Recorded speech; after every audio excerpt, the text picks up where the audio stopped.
आप सभी का डाउटनेट पर। बच्चों आज इस चैप्टर का फाइनली आज लास्ट लेक्चर है। लास्ट यानी लास्ट। थक गए ना? चलो आज इसका अंत करते हैं इस अध्याय का। ठीक है, तो चैप्टर आप जानते हैं कौन सा? वंशागति का आणविक आधार। ठीक है, जिसमें हमारा लास्ट जो टॉपिक रह रहा था वो रह रहा था डीएनए अंगुली छापी, डीएनए फिंगरप्रिंटिंग। ठीक है, इसको आज कंप्लीट करेंगे और क्विज होएगा लास्ट में। और आज बहुत जबरदस्त चीज होने वाली है। क्या होने वाली है बाद में बताऊंगा, थोड़ा सा सरप्राइज रखते हैं, थोड़ा सा सरप्राइज रख रहा हूं मैं आपके लिए, देखिएगा क्या होएगा। चलिए जी, डीएनए अंगुली छापी, डीएनए फिंगरप्रिंटिंग, ये पढ़ने वाले हैं। जल्दी से पढ़ते हैं और खत्म करते हैं इसको। अब थक गया, मैं भी थक गया हूं भैया पढ़ा के ये वाला चैप्टर, बस बहुत हुआ है। चल तो बेटा जी, डीएनए अंगुली छापी, डीएनए फिंगरप्रिंटिंग, मैंने आपको बहुत सारी चीजें बताई थी पिछले लेक्चर में। डीएनए फिंगरप्रिंटिंग खोज किसने करी? Alex Jeffrey. इंडिया में भारत में कौन लेकर आया? आपका VK Kashyap, doctor VK Kashyap और doctor Laljit Singh. DNA fingerprinting में करने क्या वाले हैं वो बताने से पहले मैंने आपको बताया कि कोशिका के केंद्रक में जो गुणसूत्र होते हैं, उन गुणसूत्रों की जो भुजाएं होती हैं, उन भुजाओं का किनारा कुछ फूला हुआ सा होता है, जिसे हमने अनुषंगी डीएनए बोला था। जिसके अंदर जो डीएनए मिल रहा था वो क्या कहला रहा था? अनुषंगी डीएनए। और वो वाला भाग क्या कहला रहा था? अनुषंगी भाग कहला रहा था। ठीक है, सैटेलाइट। अब हमने बात करी है जो अनुषंगी डीएनए, ये बहुत इंपॉर्टेंट है। क्यों इंपॉर्टेंट है? क्योंकि मेरे अंदर, आपके अंदर, हम सभी के अंदर 99.9% डीएनए का अनुक्रम क्या है? सेम।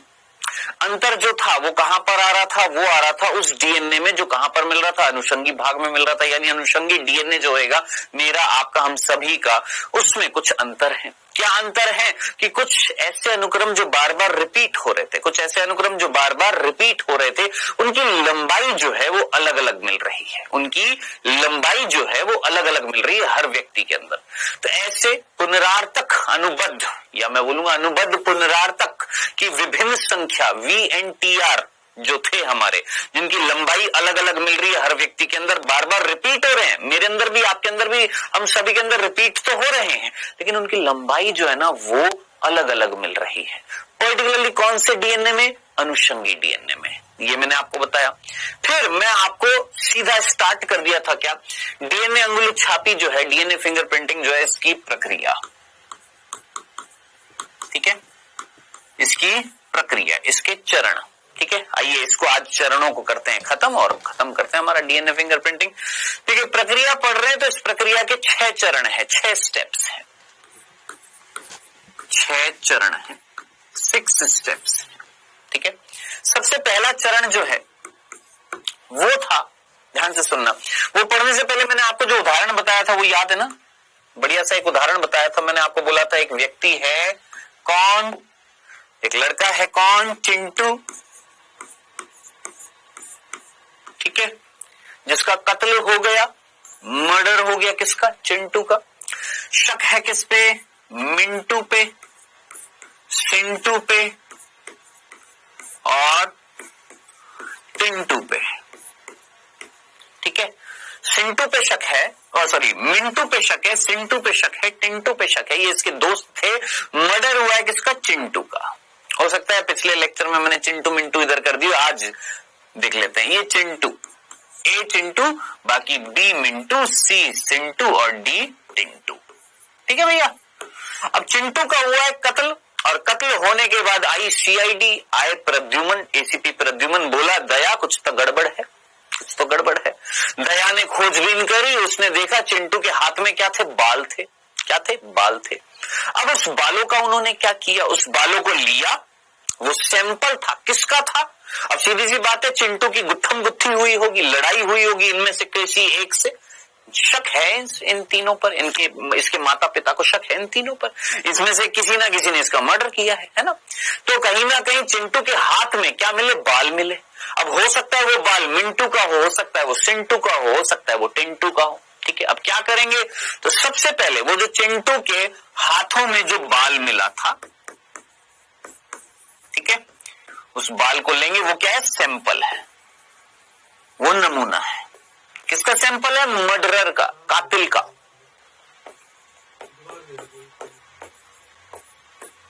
ठीक है, जिसने कत्ल किया है उसके बाल है ये। समझ में आ गया? इसके बाल नहीं है, चिंटू के नहीं है, वो अपने बाल नहीं उखाड़ रहा था, उसने किसके बाल पकड़ लिए होंगे? जिसने मर्डर किया है, ठीक है। तो ये बाल किसके हैं? कातिल के हैं, कातिल के, ठीक है। अब जी हमने ले लिया बाल, अब हम स्टार्ट करने वाले हैं प्रक्रिया किसकी? DNA fingerprinting. अब मिस्टर दया जो है वो क्या लेकर गए? इन बालों को लेकर गए किसमें? लैब में, लेबोरेटरी में, जहां पे डॉक्टर को दिया ये सैंपल कि करो जी डीएनए फिंगरप्रिंटिंग करो, ठीक है। अब डॉक्टर साहब जो लैब में जो डॉक्टर जो साइंटिस्ट हैं वो क्या करेंगे? ध्यान से सुनना, वो डीएनए फिंगरप्रिंटिंग की 6 चरणों वाली इस प्रक्रिया को करेंगे। 6 चरण जो हैं उनको उनका पालन करेंगे और डीएनए फिंगरप्रिंटिंग करेंगे। अब 6 चरण कौन से? सबसे पहला चरण था डीएनए का विलगन, डीएनए का विलगन, जिसे हम बोलते हैं isolation of DNA, isolation of DNA, ठीक है सर। ये आपने पिछले लेक्चर में भी बताया था, जल्दी से मैं आपको बता देता हूं। डीएनए का क्या करने वाले हैं? विलगन करने वाले, यानी डीएनए को निकालेंगे, ठीक है। अब कैसे निकालते हैं? कुछ चीजें हैं, कुछ पॉइंट्स है वो बताने जरूरी है, क्योंकि ये नीट में पूछे जाते हैं। हालांकि ये जैव प्रौद्योगिकी वाले चैप्टर में आएंगे, फिर भी मैं आपको बताता हूं, ध्यान से देखिए। देखिए ये हमारी बाल था, ये मैंने पिछले लेक्चर में भी बता दिया। बालों का जो आधार जो होता है, जो सफेद रंग का होता है, फॉलिकल जिसको बोलते हैं, उसके अंदर कोशिकाएं हैं। क्या है? कोशिकाएं, ठीक है। हमने इस पूरे बाल में से ये फॉलिकल वाला भाग निकाल लिया, इस फॉलिकल्स में से कोशिकाएं निकाली, ठीक है। या कोशिका ना निकालकर मैंने इतने से भाग को काट लिया। अब इसमें क्या है? कोशिकाएं। अब इतने से भाग को काटने के बाद मैंने टेस्ट ट्यूब में डाल दिया। ये लो जी, ये भाग था, फॉलिकल था, ठीक है। इसको मैंने टेस्ट ट्यूब में डाल दिया। चलो सर ठीक है, समझ में आ गया। अब आपने टेस्ट ट्यूब में परख नली में डाल दिया ये वाला भाग, ये वाला भाग जो होता है, हमारा जो काला वाला भाग होता है ना, इसमें कोशिकाएं मृत होती है, डेड होती है। ये जो सफेद वाला भाग होता है हमारे बालों का, एक काम करिएगा, अपना बाल एक निकाल लीजिएगा, उसमें देखिएगा सफेद वाला भाग नीचे आधार में जो होगा वहां पर जीवित कोशिका होती है, ठीक है। ये वाला भाग जो था काले वाला, उसको तो हटा दिया, उसकी जरूरत नहीं है, हमें इसकी जरूरत थी, हमने ये निकाल लिया। निकाल कर हमने किसमें डाल दिया? परख नली में। अब यहाँ पर क्या है? कोशिकाएं हैं। क्या है बेटा जी? कोशिकाएं। अब आप कुछ जरा सोचिए, कोशिका जो होती है हमारी, उसमें क्या होती है? सर कोशिका झिल्ली होती है, अंदर कोशिका द्रव्य होता है, केंद्रक होता है, ठीक है। अब जरा सोचिए, झिल्ली में प्रोटीन भी है, झिल्ली में प्रोटीन भी है, लिपिड भी है। झिल्ली में क्या है? प्रोटीन है, लिपिड है। ऐसे ही जो केंद्रक की जो झिल्ली है, ये केंद्रक की झिल्ली हो गई, केंद्रक की झिल्ली हो गई है, ठीक है। और ये कोशिका की झिल्ली हो गई है। सिंपल। बाहर वाली कोशिका की झिल्ली, अंदर वाली केंद्रक की झिल्ली। भैया दोनों झिल्लियों में क्या मिलते हैं? लिपिड और प्रोटीन। 11वीं कक्षा में बहुत सिंपल सी चीज आपने पढ़ी होगी, जब कोशिका चैप्टर पढ़ा होगा। इतना सी बात तो मेरे ख्याल से आपको पता होनी चाहिए। झिल्लियों में क्या होता है? मेम्ब्रेन्स में क्या होते हैं? लिपिड और प्रोटीन होते हैं, ठीक है। अब अंदर आरएनए भी है और अंदर डीएनए भी है। हमें क्या चाहिए? हमें चाहिए डीएनए। तो हम क्या करेंगे? सारी चीजों को तोड़ फोड़ देंगे। हमारे पास एंजाइम कौन सा होगा? आरएनएज। हमारे पास एंजाइम कौन सा होगा? प्रोटीएज। प्रोटीएज प्रोटीन को तोड़ता जाएगा, लाइपेज लिपिड को तोड़ता जाएगा, आरएनएज आरएनए को तोड़ता जाएगा। सब कुछ खत्म, बस हमने एक एंजाइम नहीं डाला। कौन सा? डीएनएज। कौन सा नहीं डाला? डीएनएज, ठीक है। डीएनएज नहीं डालेंगे, क्या नहीं डालेंगे? डीएनएज नहीं डालेंगे। डीएनएज नहीं डालेंगे तो हमें सब कुछ नष्ट होने के बाद क्या मिल जाएगा? डीएनए। सिंपल। बताओ, तो इस तरीके से हम यहां पर सब कुछ नष्ट कर देंगे। क्या करेंगे? सीधा सीधा देखिए क्या करने वाले, मैं अभी दिखाऊंगा कैसे कैसे करते हैं। 12वीं कक्षा में जब आप प्रैक्टिकल करेंगे, 12वीं कक्षा में प्रैक्टिकल्स होते हैं ना, प्रयोगशाला में आप प्रैक्टिकल्स करेंगे, आपको कराया जाएगा, वो मैं आज दिखा भी दूंगा कैसे करेंगे। देखिएगा आप क्या करेंगे, आप टेस्ट ट्यूब लेंगे, टेस्ट ट्यूब के अंदर पानी डालेंगे, टेस्ट ट्यूब लेंगे, टेस्ट ट्यूब के अंदर पानी डालेंगे। पानी डालने के बाद ये सैंपल आपने डाल दिया था, डाल दिया। अब आप थोड़ा सा क्या करते हैं, आपके घर में बर्तन मांजने वाला होता है, बर्तन मांजने वाला एक लिक्विड होता है, विम बार नाम सुना होगा, एक लिक्विड वो वाली चीज नहीं, वो साबुन वाला नहीं, एक लिक्विड आजकल आता है, लिक्विड होता है ना, विम बार का या कुछ अलग अलग कंपनीज का लिक्विड आता है ना। उस लिक्विड में जानते क्या होता है? उस लिक्विड में ये एंजाइम्स होते हैं, एंजाइम होते हैं। प्रोटीन को खत्म करने वाले, लिपिड को खत्म करने वाले, डीएनए आरएनए को खत्म करने वाले एंजाइम होते हैं किसमें बेटा? वो जो आप बर्तन धोने वाला जो लिक्विड जो होता है, ठीक है, समझ में आ गया। तो हम क्या करेंगे यहां पर, अगर मैं 12वीं कक्षा के आधार पर बताऊं तो 12वीं कक्षा में हमें डीएनए निकालना होता है, हम कैसे निकालते हैं, लेकिन जब हम हायर क्लासेस में जाते हैं तो बहुत सारी चीजें समझनी पड़ती है।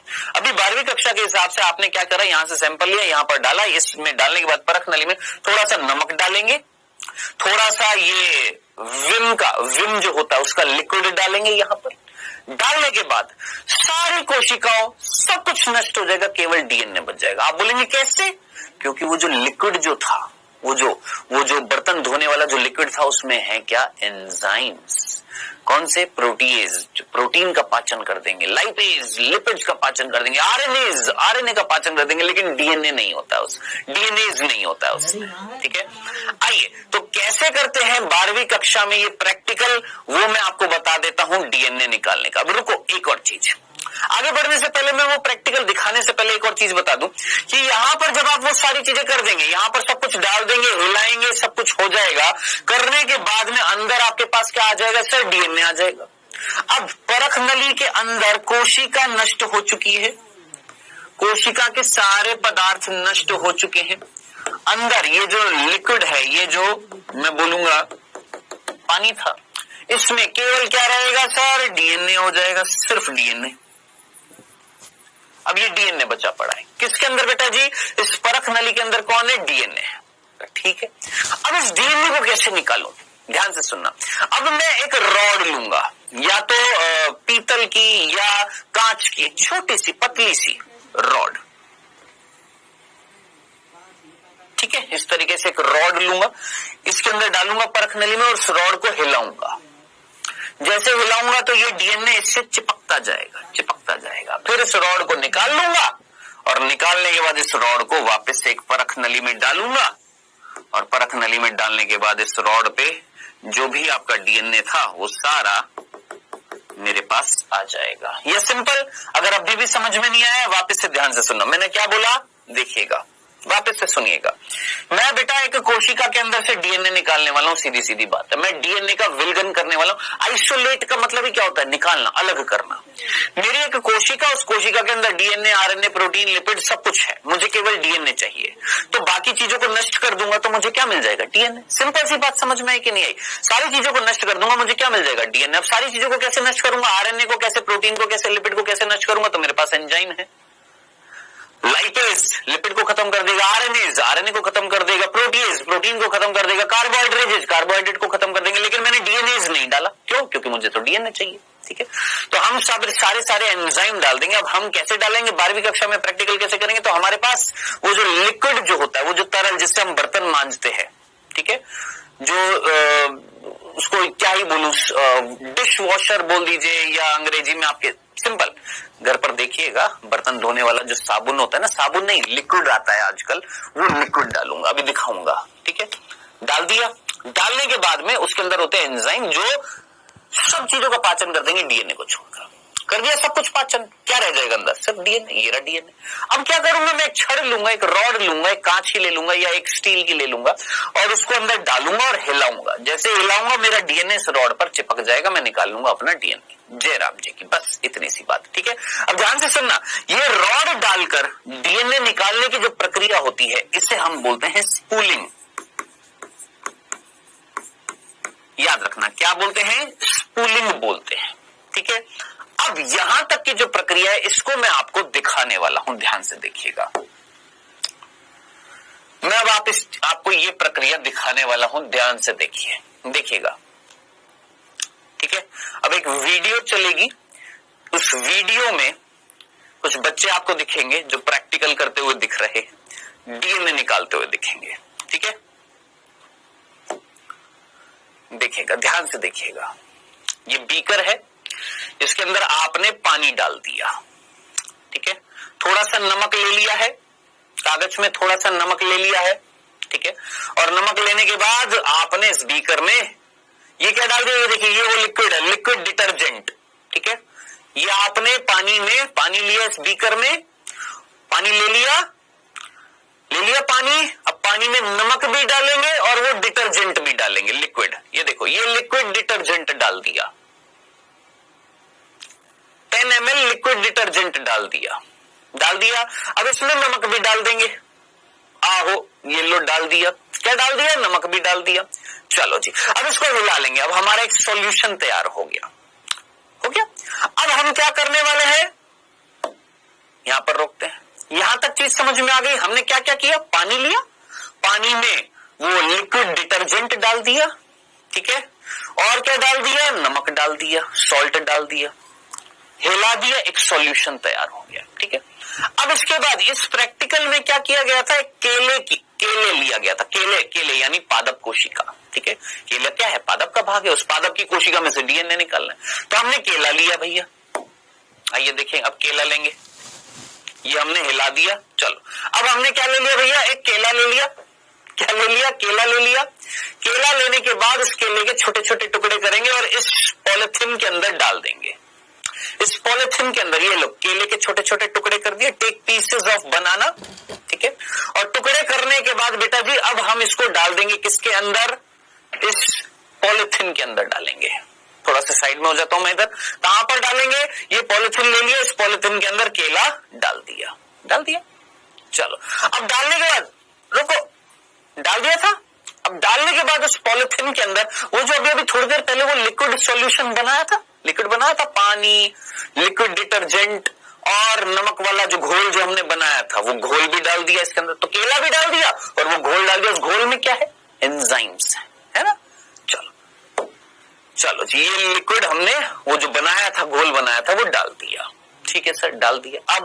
अब क्या करेंगे, अब इसको बंद कर देंगे और इसको अच्छे तरीके से पीसेंगे ताकि वो प्रॉपर मिक्स हो जाए। कौन, वो सारे एंजाइम्स किसके साथ, केले की कोशिकाओं के साथ में अच्छे तरीके से निचोड़ेंगे, मतलब अच्छे तरीके से इस तरीके से प्रेस करेंगे अच्छे से प्रॉपरली, ताकि वो सारी चीजें क्या हो जाए, मिक्स हो जाए प्रॉपर, अच्छे से एंजाइम काम कर ले, सारे के सारे एंजाइम अच्छे से काम कर ले, ठीक है।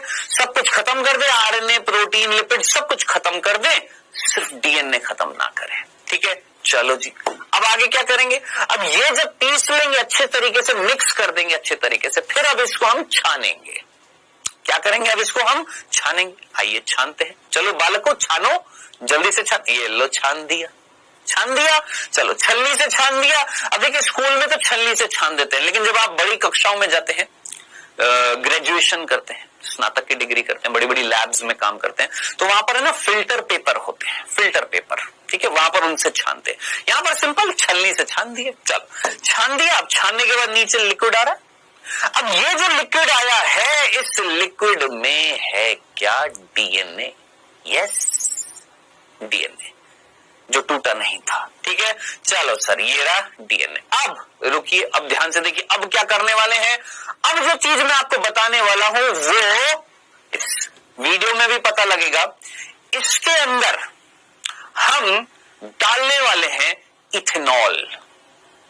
2021 नीट का पेपर जो था, 2021 जो इसी साल हुआ है, नीट का जो पेपर हुआ है, उसमें यह प्रश्न पूछा गया है मेरे भाई कि अगर मुझे डीएनए प्राप्त करना है तो मैं किसका इस्तेमाल करता हूं। तो याद रखना बेटा जी, हम किसका इस्तेमाल करेंगे, इथेनॉल का। अब आप पूछेंगे वो इथेनॉल क्या करता है, वो इथेनॉल जितना भी डीएनए उसको प्रेसिपिटेट कर देता है, संगमित कर देता है, एक जगह इकट्ठा कर देता है। कौन, इथेनॉल। देखिए ये आ गया आपके पास, वो छलने के बाद छान दिया था। अब हम क्या डालने वाले हैं, ध्यान से देखिएगा। चलो भैया आगे चलो बालकों, चलो ये लो, ये बालक हैं। अब इन्होंने डाल दिया क्या, chilled ethanol to the filtrate, chilled ethanol डाल दिया। अब डालने के बाद रुक जाइए, अब वर्ड देखिए यहां पर क्या लिखा हुआ, स्पूलिंग। क्या लिखा हुआ था बेटा, स्पूलिंग लिखा हुआ है। थोड़ा सा मैं पीछे चला देता हूं, वापस से देखना, वापस से देखिएगा। क्या करेंगे, इसके अंदर डालेंगे चिल्ड इथेनॉल, अल्कोहल, इथेनॉल डालेंगे, जिससे डीएनए एक जगह इकट्ठा हो जाएगा, तैरने लग जाएगा ऊपर। फिर उसको या तो कांच की रॉड से या सिंपल स्टील से क्या कर लेंगे, उठा लेंगे। देखिए ये बच्चे ने डाल दिया क्या, इथेनॉल। डाल दिया, डालने के बाद भैया यहां पर डीएनए एकत्रित हो गया। अब ये देखिए, ये एक सिंपल सी, इससे उठाकर निकालिए, ये क्या है? ये है डीएनए। यस, ये है डीएनए। जी हाँ, इसे ही क्या बोलते हैं? डीएनए बोलते हैं। ठीक है, तो स्पूलिंग क्या था? देख रहे हैं आप, स्पूलिंग का मतलब क्या था? स्पूलिंग का मतलब था क्या? उस डीएनए जो इसके अंदर तैर रहा है ऊपर, उसको एक छड़ से निकाल लेना, एक छड़ से उठा लेना, क्या कहलाता है? स्पूलिंग। बताओ बाबू, समझ में आ गया? इतना ही था ये वीडियो। एक और आइए, एक और देखिए। अब स्पूलिंग जिनको अभी तक समझ में नहीं आया है, मैं स्पूलिंग भी दिखाता हूं, एक बार और स्पूलिंग दिखाता हूं। चलो भैया, अब देखिएगा, ये एक परख नली है, इस परख नली के अंदर डीएनए है। एक ग्लास की रॉड देखिएगा डाली गई है अंदर, एक ग्लास की रॉड डाली गई है। उस ग्लास की रॉड को हिलाया जा रहा है, हिलाया जा रहा है, हिलाया जा रहा है, हिलाया जा रहा है, जिससे अंदर जो डीएनए है उससे चिपक रहा है, उससे जुड़ रहा है। थोड़ा सा आगे करके दिखा देता हूं मैं यहां पर। हाँ जी, देखिए, दिख रहा है, दिख रहा है, देखो आराम से देखो, एक धागा सा दिख रहा है अंदर, एक परख नली जिसके अंदर ग्लास की रॉड डाली, उसको हिलाया, उस परख नली के अंदर जो डीएनए वो सारा का सारा चिपकता जा रहा है। इस प्रक्रिया को बोला जाता है स्पूलिंग, जिससे डीएनए को निकाल लिया जाता है।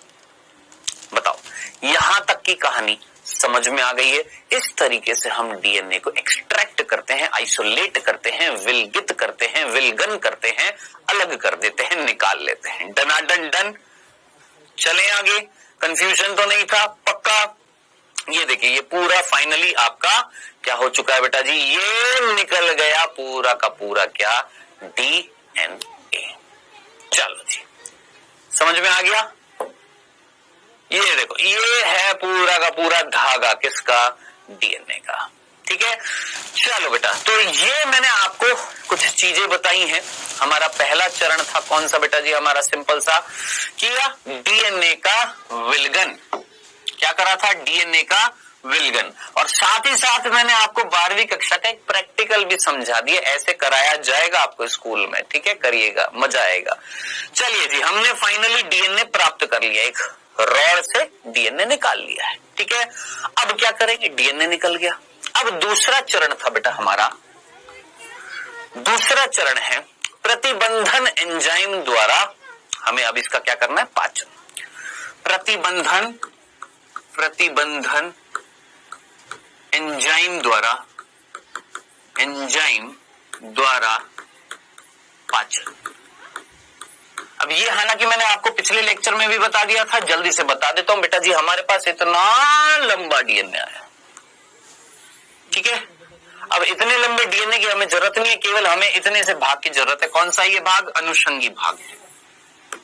अनुषंगी भाग, क्योंकि मैंने आपको बताया था हमें तो किसकी जरूरत है? केवल अनुषंगी भाग की जरूरत है। ये वाला भाग जो है, मुझे केवल इस क्षेत्र का अध्ययन करना है, अनुषंगी, क्योंकि यही अनुषंगी, यही वो क्षेत्र है जो विभिन्नता ला रहा है हर व्यक्ति में।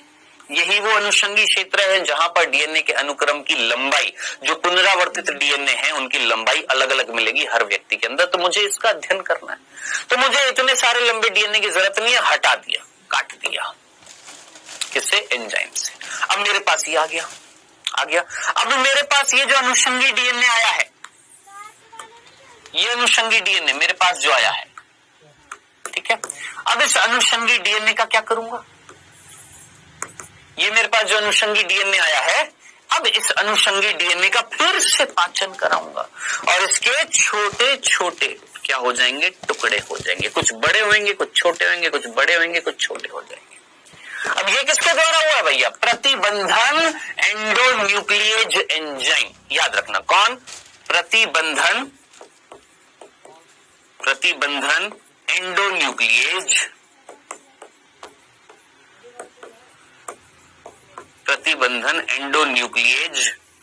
एंजाइम के द्वारा। अब ये क्या होता है, इसको आपको पढ़ाया जाएगा जैव प्रौद्योगिकी में, लेकिन अभी सिर्फ इतना सा, कुछ ऐसे एंजाइम जो डीएनए को एक निश्चित जगह से काटते हैं, उन्हें हम क्या बोलते हैं? प्रतिबंधन एंडोन्यूक्लिएज एंजाइम। चलो सर, काट दिया। अब काट दिया तो डीएनए के खंड आ जाएंगे। सर, ये डीएनए के खंड आ गए हैं। चलो जी, बहुत बढ़िया।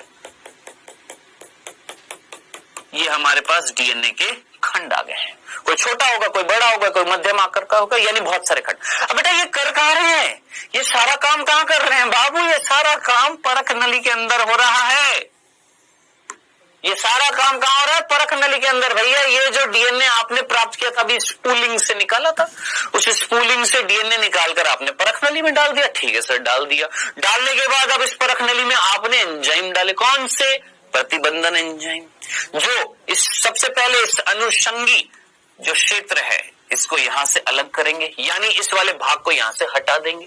यस, हमारे पास ऐसे एंजाइम है जो हमें पता है क्या करते हैं, अनुषंगी भाग को अलग कर दें। किससे, पूरे डीएनए से। ठीक है, फिर अनुषंगी जब डीएनए आ जाएगा हमारे पास, अब इस अनुषंगी डीएनए आने के बाद में अब हम क्या करेंगे, इस अनुषंगी डीएनए को भी छोटे छोटे टुकड़ों में काटेंगे। अब ये काटने के लिए वापस से परख नली में क्या डालेंगे सर, प्रतिबंधन एंडोन्यूक्लियस एंजाइम डालेंगे। अब अंदर बहुत सारे टुकड़े हैं, अब अंदर बहुत सारे टुकड़े हैं। ठीक है, अब हम क्या करने वाले हैं, अब ये जो बहुत सारे टुकड़े हैं, अब मुझे आंखों से तो दिखाई नहीं दे रहे कौन कितना लंबा है, कितना चौड़ा है, कितना बड़ा है, मुझे थोड़ा ना दिखाई दे रहा है। ये सारा तो किसके अंदर है, इस परख नली के अंदर है। अब मुझे इन सबको एक दूसरे से अलग करना। अब कैसे अलग करूंगा, तो तीसरा चरण है इलेक्ट्रोफोरेसिस। इलेक्ट्रोफोरेसिस द्वारा डीएनए के खंडों को अलग करना। इलेक्ट्रोफोरेसिस द्वारा डीएनए के खंडों को अलग करना। अब आप बोलेंगे कैसे करेंगे, ध्यान से सुनिएगा। देखिए, इलेक्ट्रोफोरेसिस एक मशीन होती है। क्या होती है, इलेक्ट्रोफोरेसिस एक मशीन होती है। ठीक है, वो भी दिखा देता हूं आपको, इलेक्ट्रोफोरेसिस मशीन हमारी। आओ, ये तो समझ में आ गया था। इसके बाद ये देखिए, इस तरीके से ये डीएनए हमारी परख नली, ये मैंने पिछले लेक्चर में भी आपको दिखाया था, इस तरीके से डीएनए रुई के जैसा दिखता है। हाँ जी, ये हमारी इलेक्ट्रोफोरेसिस की मशीन होती है, दिख रही है। अब इस इलेक्ट्रोफोरेसिस मशीन में क्या करते हैं वो मैं आपको बताता हूं, ध्यान से देखिएगा बेटा, समझिएगा। देखिए, इलेक्ट्रोफोरेसिस मशीन में हम क्या करने वाले, देखिए ये इस तरीके से एक मशीन है। ठीक है, इस मशीन के दोनों किनारे पर इलेक्ट्रोड लगी होती है, इलेक्ट्रोड लगी होती है, जहां पर आवेश इलेक्ट्रोड एक धनात्मक है और एक ऋणात्मक है। एक पॉजिटिव इलेक्ट्रोड और एक नेगेटिव इलेक्ट्रोड लगा दी है। ठीक है सर, समझ में आ गया। फिर इसके बाद क्या करते हैं हम ना, एक घोल तैयार करते हैं, एक घोल जिसका नाम होता है एगरोज, एगरोज जेल। ध्यान से सुनिएगा बेटा, क्या बोला मैंने, एक घोल तैयार करते हैं, घोल एक सॉल्यूशन तैयार करते हैं जिसका नाम होता है एगरोज जेल। अब आप मुझे बताना, एक सिंपल सी बात मुझे बताया, आप में से कितने बच्चों ने जेली खाई है, जेली खाई है, कभी खाई है जेली, खाई होगी, जेल जेल जेल नाम सुना, देखिए अभी दिखाऊंगा आपको। ना ही वो तरल होती है ना ही वो ठोस होती है, उन दोनों के बीच का अवस्था जो होती है उसे हम क्या बोलते हैं, जेली बोलते हैं। ठीक है, तो आप में से कई बच्चे शायद अगर जानते हो, एक पदार्थ होता है जिसका नाम होता है अगार अगार, एक पदार्थ होता है जिसका नाम होता है अगार अगार। ये मिलता है हमें किससे, लाल शैवाल से, लाल शैवाल से। नीट का बहुत फेमस प्रश्न है, याद रखना। 11वीं कक्षा में आपने पादप जगत पढ़ा होगा, उस पादप जगत में कहीं थैलोफाइट्स पढ़े होंगे, थैलोफाइट्स में रोडोफाइसी, फियोफाइसी, क्लोरोफाइसी, लाल शैवाल, भूरी शैवाल, हरी शैवाल कुछ पढ़ा होगा। लाल शैवाल जो होती है ना, उसके दो उदाहरण याद रखने आपने, जेलिडियम और ग्रेसिलेरिया। जेलिडियम और ग्रेसिलेरिया, जेलिडियम और ग्रेसिलेरिया ये आपकी दो लाल शैवाल हैं, और इन दोनों लाल शैवाल से एक पदार्थ मिलता है जिसका नाम होता है अगार अगार। ठीक है, इस अगार अगार को हम पाउडर की फॉर्म में मिलता है हमें मार्केट में। देखो, ये दो लाल शैवाल हैं, इनसे हमें एक पदार्थ मिलता है अगार अगार, उसको हम पाउडर में बदल देते हैं। मार्केट से लाते हैं हम पाउडर, कौन सा, अगार अगार, उसमें डालते हैं पानी, और पानी डालने के बाद उसे गरम करते हैं। गरम करने के बाद जब उसे ठंडा किया जाता है तो वो क्या बन जाता है, जेल बन जाता है, जिसे हम क्या बोलते हैं, एगरोज जेल। ठीक है, तो अब इधर देखिएगा मैंने क्या किया, मैं मार्केट से पाउडर लेकर आया, क्या, अगार अगार। ठीक, लाने के बाद मैंने पानी में डाल दिया, पानी में डालने के बाद हिला दिया, हिलाने के बाद उसे गर्म किया, उस गरम गरम घोल को मैंने इस मशीन में डाल दिया। अब इस मशीन में जब मैं डाल दूंगा तो थोड़े समय बाद वो घोल कैसा हो जाएगा, बिल्कुल जेल बन जाएगा, जेल बन गया। चलो सर, अब यहां पर ये हमारा जेल बन चुका है, कौन? Agarose gel. ये अंदर एग्रोस जेल है।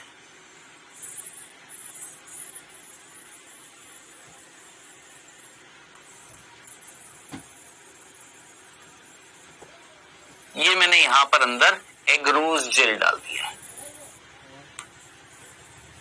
देखिए बेटा, बायो जो है वो जब तक आप प्रैक्टिकल नॉलेज नहीं लेंगे, समझेंगे नहीं, फील नहीं करेंगे उसको अंदर से, वो समझ में नहीं आएगी।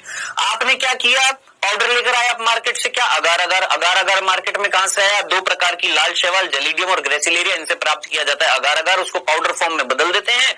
ये पाउडर में लेकर आया मार्केट से लाने के बाद अपनी लैब में इस अगार में पानी मिलाया, दोनों को मिलाने के बाद घोल बना, उसको गर्म किया, गर्म करने के बाद इसको मैंने यहां पर उड़ेल दिया इसमें, इस मशीन में।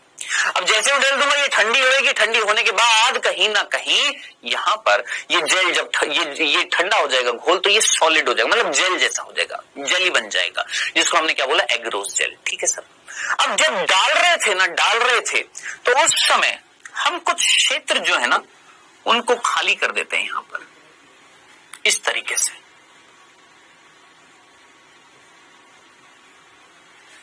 फिर से दिखाता हूं मैं आपको। ओहो,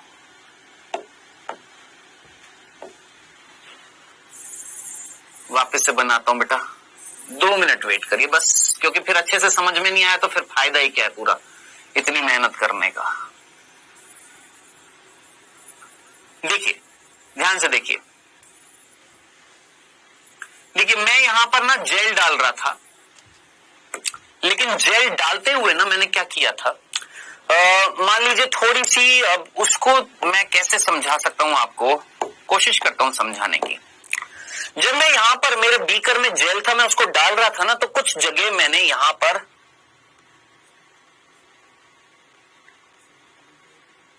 इस जगह पर, अरे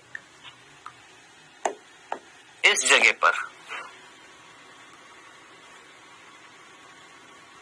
इस जगह पर, यहां पर कुछ, मतलब यूं समझ लीजिए कुछ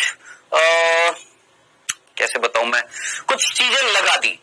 ठीक है। अब जैसे यूं समझ लीजिए एक कमरा है, उस कमरे के अंदर एक बाल्टी रख दी है और ऊपर से पानी डाल दिया। वो पानी जो है वो सूख गया, मतलब यूं सोचिए एक रूम है, यूं समझिए ये एक रूम है, ये एक रूम है। ठीक है। इस रूम के अंदर आपने यहां पर बाल्टी डाल दी है, बाल्टी उल्टी करके डाल दी, उल्टी ऐसे उल्टी करके बाल्टी डाल दी है। ठीक है। और यहां पर आपने एक लिक्विड डाल दिया, तरल डाल दिया, पानी डाल दिया, मान लो पानी डाल दिया। ठीक है। अब जरा सोचिए, जहां बाल्टी उसके अंदर पानी नहीं गया। अब ये जो पानी यहां पर डाला, इसको हमने ठंडा कर दिया, बर्फ जम गई। अब जब बर्फ जम जाएगी, अब जरा सोचिए, अगर मैं इस बाल्टी को यहां से हटाऊंगा तो ये जो क्षेत्र है, ये वाला जो क्षेत्र है, क्या यहां पर बर्फ होगी या नहीं होगी? बस इतनी सी बात बताओ, इस क्षेत्र में यहां पर बर्फ होगी? नहीं। बस वही चीज समझा रहा हूं। क्या, जब आप एग्रोस जेल डाल रहे थे, जब आप क्या डाल रहे थे, एग्रोस जेल डाल रहे थे, तो इन जगहों पर कुछ क्लिप्स लगा देते हैं, जिससे ये जगहों पर एग्रोस जेल इकट्ठा नहीं हो पाता है। लगा दी क्लिप, फिर उस क्लिप को निकाल देते हैं, निकालने के बाद ये जगह जो है यहां पर जेल नहीं होता। अब आप बोलेंगे ये क्यों किया? क्योंकि मैं यहां पर डालने वाला हूं डीएनए, इस खाली जगह में मैं डालने वाला हूं क्या? डीएनए। ठीक है सर। अब क्या करने वाला हूं, ध्यान से सुनिएगा बेटा जी। मैंने पिछले वाली स्टेप में कहीं ना कहीं प्रतिबंधन एंडोन्यूक्लियस से आपके इस परख नली के अंदर जो डीएनए था, पर्टिकुलरली अनुषंगी डीएनए, उसके छोटे छोटे टुकड़े कर दिए हैं, अंदर टुकड़े मिल रहे हैं, इस तरीके से मिल रहे हैं। हाँ जी सर, मिल रहे हैं। अब मैं क्या करूंगा, अब मैं यूं मान लीजिए कि इंजेक्शन लूंगा, इंजेक्शन होता है, इंजेक्शन डालूंगा, इंजेक्शन से इस लिक्विड को निकाल लूंगा। अब इसके अंदर क्या होएगा सर? इसके अंदर होएगा क्या? डीएनए। मैंने कहा हाँ जी होएगा। अब उस इंजेक्शन से, जैसे इंजेक्शन देखा है, इंजेक्शन से, या आपने पिचकारी देखी होगी, पिचकारी होती है ना भाई, पिचकारी से आप पानी खींचते और फिर छोड़ देते हैं।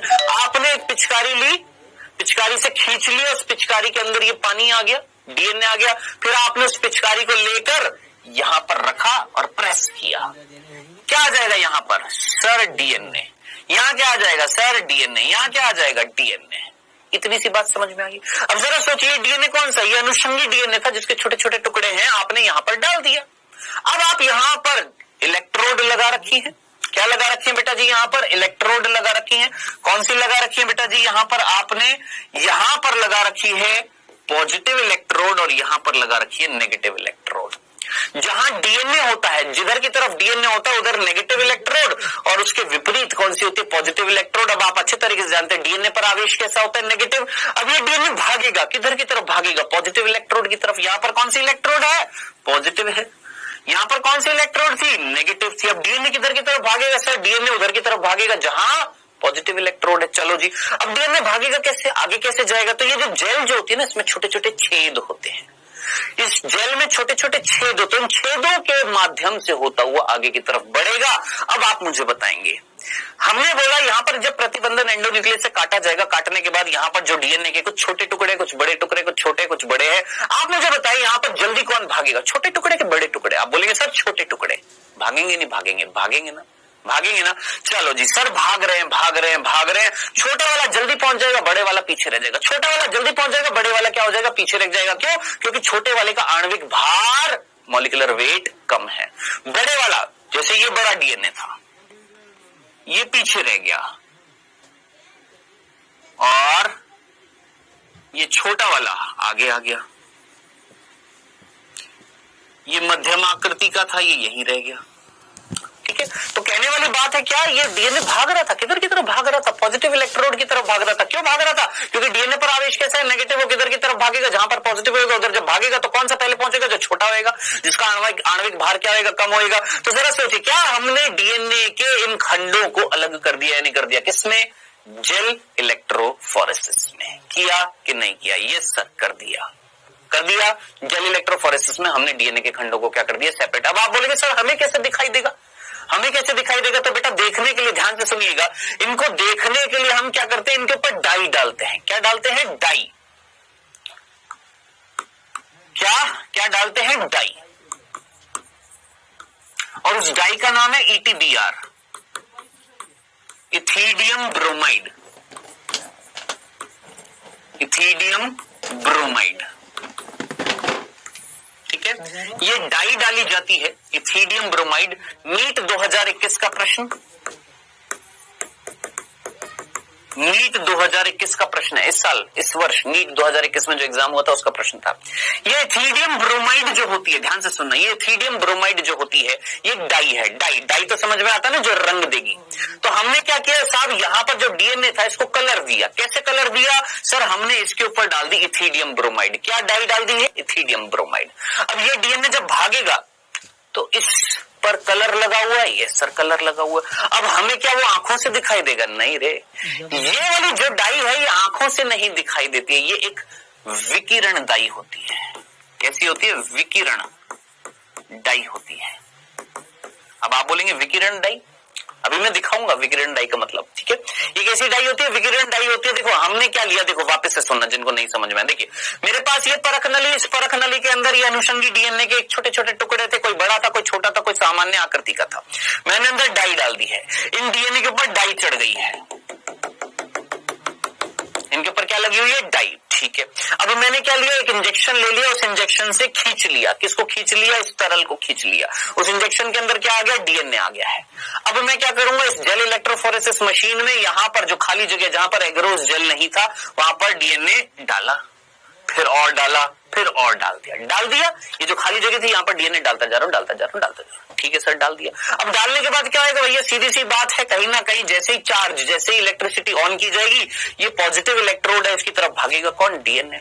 जो भारी होगा वो थोड़ा पीछे रह जाएगा, जो हल्के होंगे वो आगे चले जाएंगे, जो छोटे खंड होंगे वो पहले पहुंच जाएंगे, और जो भारी थे, जैसे ये वाला बड़ा है, ये पीछे रह जाएगा, ये छोटा ही आगे तरफ भाग जाएगा। चलो सर भाग गए। अब मुझे नहीं लग रहा ये लेक्चर आज भी खत्म हो पाएगा। यस, मुझे नहीं लग रहा, क्योंकि अभी तो बहुत सारी चीजें हैं। कोई नहीं बेटा, माफ करना। देखो मैं तो कोशिश यही कर रहा हूं कि आपको एक एक चीज समझ में आ जाए, क्योंकि ये चीज आपकी अगले चैप्टर में भी आने वाली है, जैव प्रौद्योगिकी में भी आने वाली है। इसलिए एक लेक्चर और दे दो, लास्ट बस इतना सा दे दो कृपया करके, मांग रहा हूं बेटा मैं आपसे, आपका एक दिन और, ठीक है। हाँ जी, क्या कर दिया आपने, जेल इलेक्ट्रोफोरेसिस में इस डीएनए के खंडों को अलग कर दिया। अब बात आ रही है आप इनको देखेंगे कैसे, आंखों से तो दिखाई नहीं देंगे ये, आंखों से तो नहीं दिखेंगे, अब कैसे देखेंगे। तो अब हम क्या करेंगे, ध्यान से सुनना, ये करने के बाद स्विच बंद कर देंगे, चार्जिंग इलेक्ट्रिसिटी का बटन बंद कर देंगे। बंद करने के बाद अब इस जेल को निकालेंगे, यस, ये जो जेल थी ना इसको निकालेंगे, और निकालने के बाद इसको रखेंगे किस पे, एक ऐसी जगह जहां पर अल्ट्रा वायलेट स्रोत होगा। कौन सा स्रोत होगा, अल्ट्रा वायलेट, पराबैंगनी किरणें जहां पर निकलेंगी। ये लो, ये मैंने यहां पर डाई रख दी है, क्या रख दी, डाई। कौन सी डाई, वही जो, सॉरी डाई नहीं, यहां पर मैंने क्या रख दिया, ये जेल रख दिया है, डाई बोल रहा हूं। ये जो जेल यहां पर था, ये वाला जेल था, इस जेल को इस मशीन से निकाला और यहां पर रख दिया है एक जगह पर, जिसको मैंने बोला अल्ट्रा वायलेट का स्रोत। अब अल्ट्रा वायलेट किरणें इस जेल के ऊपर पड़ेंगी। जैसे अल्ट्रा वायलेट किरणें पड़ेंगी ना, इसके ऊपर ध्यान से देखना, इसके ऊपर कुछ बैंड्स दिखाई देंगे इस तरीके से। कैसे रंग के बेटा जी, ये बैंड जो दिखाई देंगे ये होंगे ऑरेंज नारंगी रंग के, नारंगी कलर के।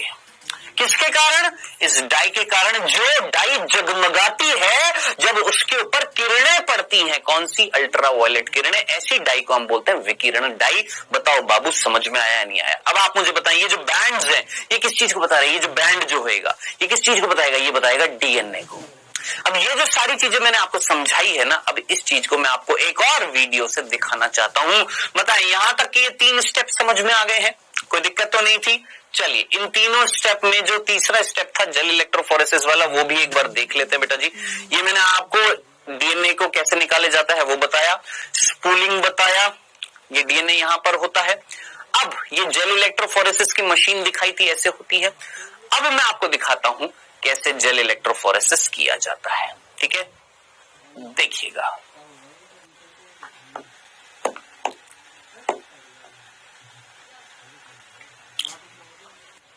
देखिए चालू हो, हाँ जी, ये जेल है, ये मशीन है जिसमें ये जेल है, जेल, ध्यान से देखते जाइएगा, क्या है बेटा, ये जेल है, जेल, ठीक है। थोड़ा सा धीरे धीरे चलेगी ये वीडियो, बीच में थोड़ा सा तेज भी चलेगी, थोड़ा सा धीरे धीरे भी चलेगी। ये जेल है बच्चों, जेल, ठीक है। चलो जी आगे बढ़ते हैं, चलो चलो चलो भैया आगे बढ़ो। ठीक है, ये मशीन है, देखो ये ऐसी मशीन होती है, ये इस तरह की मशीन होती है, ये मशीन होती है, ठीक है, ये मशीन है जिसके अंदर ये जेल है, ठीक है। अब ये देखो, ये देखो, ये आपको कुछ जगह दिखाई दे रही है, जगह दिखाई दे रही है, ये वाली कुछ जगह दिखाई दे रही है जहां पर हमने क्लिप लगाई थी जिससे जेल यहां पर भरा नहीं था। मतलब देखो यहां पर मैंने ना कुछ इस तरीके से क्लिप लगा दी, क्लिप लगा दी, क्लिप लगा दी, रुको भैया, क्लिप लगा दी, क्लिप लगा दी, क्लिप लगा दी, यानी इसके ऊपर कुछ ऐसी चीजें रख दी हैं, और फिर मैंने ठंडा ठंडा एग्रोज, गरम गरम एग्रोज जेल डाली, डालने के बाद वो ठंडी हुई, ठंडी होने के बाद जेल बन गया है, लेकिन वो जगह खाली रह गई है। उन क्लिप को निकाल लूंगा, वो जगह खाली रह गई है, ठीक है सर, आगे चलते हैं। चलो जी, अब ये हमारा यंत्र है जहां से इलेक्ट्रिसिटी से जोड़ दिया है किसको, इस मशीन को। ये देखो ये मशीन हमारी जेल इलेक्ट्रोफोरेसिस की ये मशीन है, ठीक है। इस मशीन को हमने जोड़ रखा है इलेक्ट्रिसिटी से, एक तरफ कैथोड है, एक तरफ एनोड है, एक पॉजिटिव धनात्मक इलेक्ट्रोड है और एक ऋणात्मक इलेक्ट्रोड है, ठीक है। ये चीजें अभी समझ में नहीं आएंगी आपको, यहाँ पर ये कुछ बफर सिस्टम होते हैं, कुछ आपकी डाई होती हैं, ठीक है, ये डाई है, ठीक है जी। अब आराम से देखते जाइएगा अब क्या होने वाला है। चलो जी आगे बढ़ते हैं, बढ़ते हैं आगे, बढ़िए आगे, थोड़ा धीरे धीरे होएगा लेकिन चलेगा चलेगा। ये डाई है बेटा, ठीक है, हाँ जी, ये रहा जेल, ठीक है। अब इस जेल के अंदर जो क्षेत्र जहां पर हम क्या डालने वाले हैं, डीएनए डालने वाले हैं। चलो जी, ये देखो, ये हम बफर सिस्टम होता है, डाल देते हैं इसमें, इस मशीन में, लिक्विड नहीं होता, बफर सिस्टम होता है। आप पूछेंगे बफर सिस्टम क्या होता है? वो कुल मिलाकर क्या होता है, वो जेल को ना खराब नहीं होने देगा, जेल बिखरेगा नहीं। चलो जी, ये हमारी मशीन थी, इस मशीन के अंदर ये जेल था, ठीक है, ये जेल था। अब इस जेल को हमने डाल दिया। चलो जी, अब आगे चलते हैं। इधर इलेक्ट्रोड लगी पड़ी है बेटा, ये देखो ये देखो ये देखो, ये व्यक्ति कुछ डाल रहा है यहां पर, ध्यान से देखना, थोड़ा सा पीछे कर देता हूं मैं। ये देखो यहां पर ये दिख रही है, एक यहां पर हाथ दिख रहा है, ये एक तरीके से इंजेक्शन मान लीजिए जिसके अंदर डीएनए यहां पर डालेगा, यहां डाल रहा है, यहां डाल देता है, ठीक है। चलो जी, डाल दिया। अब डालने के बाद चार्ज लगा दिया। 2 घंटे बाद क्या हुआ, ये चार्ज करने के बाद 2 घंटे के बाद में अब क्या किया जाएगा, अब इस जेल को निकाला जाएगा। क्या करेंगे, इस जेल को निकालेंगे बेटा जी। आइए निकालते हैं। चलो भैया जेल निकालो, निकालो निकालो भैया, ये देखो जेल निकाल लिया।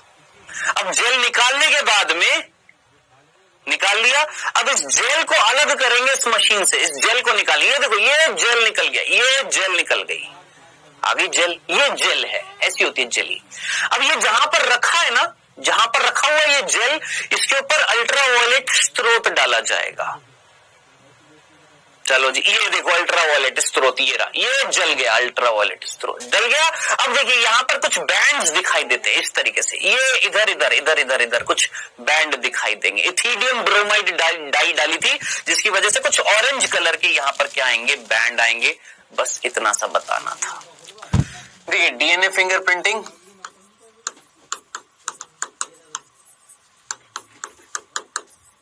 ठीक है, हम इसकी पढ़ रहे थे क्या, क्रियाविधि।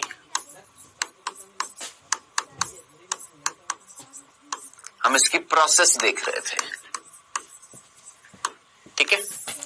मैंने बोला था एक व्यक्ति है चिंटू, ध्यान से सुनना, जिसका कत्ल हो गया था। शक था किस पे, मिंटू पे, टिंटू पे और सिंटू पे, इन तीनों पे शक था, ठीक है। हमने क्या किया था, इसके पास से जो हमारे पास सैंपल आया था, नमूना जो आया था, जो किसका था, कातिल का था, ठीक है। वो क्या था, बाल मिला था हमें, ठीक है। वो बाल किसका था, कातिल का था। जब गुत्थम गुत्था हुई होगी तो उसका मान लेते पकड़ लिया, बाल इसके हाथ में रह गया, लेकिन इसका मर्डर हो गया। तो सीआईडी आई, एसीपी प्रद्युमन आए और दया से बोला सैंपल खोजो, जांच करो। जांच करी तो पता लगा इसके हाथ में बाल मिले। वो बाल किसके होंगे, सीधी सी बात है, कातिल के होंगे, है ना। तो वो बालों को लेकर गए और डीएनए फिंगरप्रिंटिंग स्टार्ट करी, जिसके 6 चरण थे, जिसमें सबसे पहला चरण हमने देखा था क्या, डीएनए का विलगन, ये हमने देख लिया था। दूसरा प्रतिबंधन एंजाइम द्वारा पाचन, प्रतिबंधन एंजाइम द्वारा पाचन, ठीक है, याद आ रहा है आपको। अनुषंगी, देखिए हमें किसकी जरूरत है, अनुषंगी डीएनए की, ठीक है। क्यों, कई बच्चे बीच में भूल जाते हैं, क्यों सर अनुषंगी डीएनए ही क्यों, क्योंकि मेरे अनुषंगी डीएनए में, आपके अनुषंगी डीएनए में, हर व्यक्ति के अनुषंगी डीएनए में क्या मिल रहे हैं, पुनरावर्तित अनुक्रम मिल रहे हैं, जिनकी लंबाई अलग अलग है। समझ में आया, जिनकी लंबाई अलग अलग है।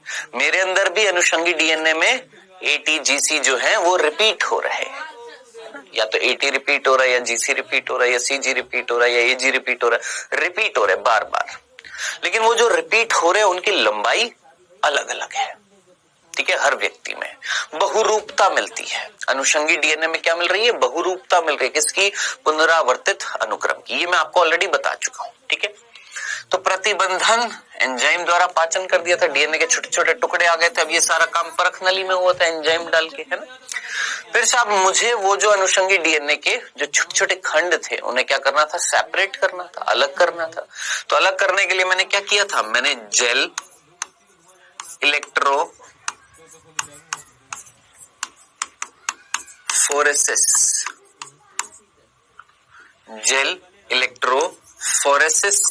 मशीन से क्या किया था, डीएनए के खंडों को पृथक किया था। जेल इलेक्ट्रोफोरेसिस में हमने डीएनए के खंडों को क्या कर दिया था, पृथक कर दिया था। डीएनए के खंड को या खंडों को पृथक किया था। अब ना कई बच्चे पूछते हैं सर ये पृथक किस आधार पर हुए थे। मेरे ख्याल से आप कई बच्चे जान गए होंगे कि हमने डीएनए के खंडों को अलग अलग कर दिया था। किस आधार पर, कैसे किया? तो मैं बोलूंगा दो आधार पर। एक तो था आवेश, कृपया करके ध्यान से सुनिएगा, आवेश, ठीक है। आवेश के आधार पर अलग किया। जरा सोचिए, हमने बिजली चलाई थी, इलेक्ट्रिसिटी से लगाया था, हम बोलेंगे नेगेटिव इलेक्ट्रोड ऋणात्मक इलेक्ट्रोड के पास जा रहे थे कि धनात्मक इलेक्ट्रोड के पास जा रहे थे? धनात्मक के पास जा रहे थे। क्यों? क्योंकि डीएनए पर आवेश कैसा था, नेगेटिव, ये आप जानते हैं। तो वो पॉजिटिव इलेक्ट्रोड की तरफ भाग रहा था, यानी आवेश काम कर रहा है डीएनए के खंडों को अलग करने के लिए। साथ ही साथ अलग और कैसे हो गए, आणविक भार।